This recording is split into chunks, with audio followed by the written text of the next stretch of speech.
Baik, terima kasih untuk waktunya. Jadi untuk MBS sendiri itu tahun ini alhamdulillah ada di Timur Tengah maupun di Turki. Jadi kami sampaikan jadi daurah Timur Tengah setiap tahunnya. Dan saya menggambarkan untuk 2 tahun terakhir karena dilaksanakan di MBS dan pesertanya selalu meningkat. Jadi tahun kemarin itu jumlah daurah untuk peserta daurah itu ada 60 sampai 70 dan tahun ini pendaftar yang 90% dari kader Muhammadiyah, alumni Muhammadiyah. Baik, saya ulangi, jadi saya menggambarkan dengan antusias dari alumni Muhammadiyah untuk tahun ini. Jadi tahun kedua itu ada sekitar 150 baik ikhwan dan akhwat. Jadi artinya bahwa peserta meningkat. Jadi kita gambarkan sebelumnya bahwa secara umum di Itmam itu kita biasa membuat daurah setiap tahun itu untuk Timur Tengah dan juga Libya Jakarta ya. Jadi Timur Tengah itu biasanya kita juga kerjasama dengan PCIM Saudi. Nah, dan untuk tahun ini karena COVID ini maka kemudian kita tunda sampai saat ini belum terlaksana untuk daurah ini. Maka kemudian di internal MBS itu selalu kita adakan daurah untuk Timur Tengah. Tetapi kalau di MBS sendiri mungkin dulu Ustadz Husnul pernah ikut di Tawangmangu. Jadi kita tidak instan tadi yang seperti dijelaskan oleh Ustadz Yunus. Jadi kita melakukan daurah Timur Tengah ini setiap seminggu itu 2 kali. Jadi setiap hari Senin malam dan juga Kamis malam itu biasanya kita mencari kader-kader yang mereka mempunyai keinginan untuk studi di Timur Tengah. Baik itu Libya, kemudian Mesir, Sudan, dan juga Saudi. Jadi penjaringan itu semuanya itu dimulai dari semester awal di kelas 12. Jadi kalau di MBS seperti itu gambarannya. Bahkan kita punya keinginan nanti kelas 11 itu sudah mulai untuk dipetakan berapa jumlah santri yang dia ingin ke Timur Tengah. Jadi proses untuk persiapan ke Timur Tengah itu bukan hanya di daurah akhir, tetapi setiap minggu itu sudah ada daurah. Yang itu biasanya kita ngambil materi dari Fustad, kemudian kita juga mengambil materi dari soal-soal di Libya, yang itu kemudian kita kerjakan setiap pertemuan. Jadi kita membiasakan itu. Kemudian selain itu juga kita sudah bisa menjaring ya, di semester awal itu menjaring siapa yang ke Timur Tengah tadi, kemudian kita sesuaikan juga materi, biasanya ke soal-soal masuk. Jadi karena biasanya kalau ke Mesir, kemudian ke Libya kadang agak beda. Misalnya di di materi kalau di Libya biasanya tahfidz itu biasanya kadang 5 juz, kadang 2 juz, itu kadang nggak pasti. Kemudian kita siapkan itu semuanya. Dan alhamdulillah untuk tahun kemarin ke Sudan ada 13, kemudian ke Madinah ada 2. Kemudian untuk tahun ini ke Sudan ada 16 insya Allah. Kemudian ke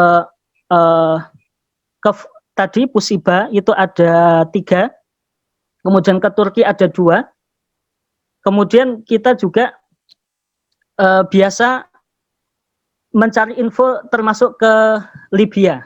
Jadi ke Libya ini beberapa alumni ada yang ke sana dan kita masih mencari info karena memang untuk tahun ini di Libya itu masih membuka, tetapi dari kedutaan itu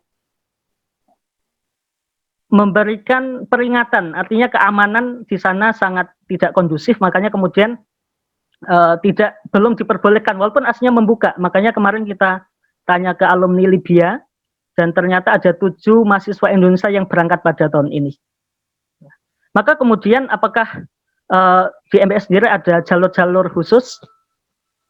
Jadi kebetulan untuk ke Sudan, itu tadi yang disebutkan oleh Ustadz Muflihun, jadi ada jalur lewat Kemenak dan juga lewat MOU. kebetulan di kita itu punya dosen di Lipia Jakarta itu asli Sudan, dan beliau setiap tahun bisa membawa sekitar 500 mahasiswa ke Sudan, ke Jamiah Afriqiyah Al-Alamiyah di UIA itu, dan beliau hampir setiap tahun membawa 500 mahasiswa. Dan yang lewat beliau itu semuanya adalah gratis 100%. Jadi pendidikan sama biaya hidup, kos hidup itu semuanya gratis. Dan alhamdulillah untuk tahun ini kita diberikan kuota, aslinya 20-an, tetapi kemudian karena sebagian masuk Mesir, Kusiba, kemudian sebagian ke Libya, maka kemudian kita menjaring ada 16 yang masuk ke Sudan. Kemudian selain yang ke Pusiba sama ke Sudan, ada yang ke Turki. Dan itu biasanya mereka mencari link di luar. Kalau yang Turki karena kita kebetulan belum punya link ke sana. Jadi seperti itu. Tetapi ada salah satu yang menjadi kesempatan kita.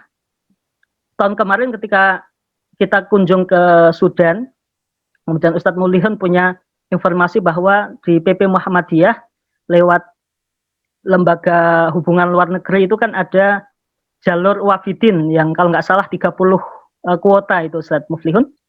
Dan kebetulan saya datang ke PP pusat di Jakarta, kemudian saya ketemu sama salah satu dari anggota hubungan luar negeri ini.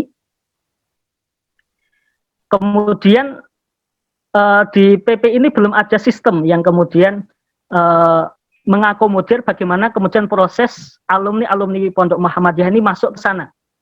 Nah, dan aslinya kemarin saya sudah diberikan kesempatan untuk menyeleksi mereka lewat daurah itmam kerjasama dengan LP2 ini.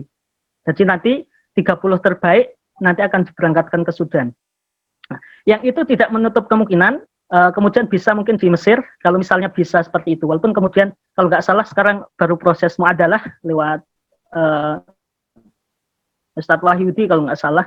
Nah itu kemungkinan kalau bisa ini bisa dimaksimalkan. Artinya kemudian itmam secara khusus sudah memberikan motivasi ke pondok-pondok agar kemudian kader di setiap angkatan itu ada yang bisa berangkat ke Timur Tengah.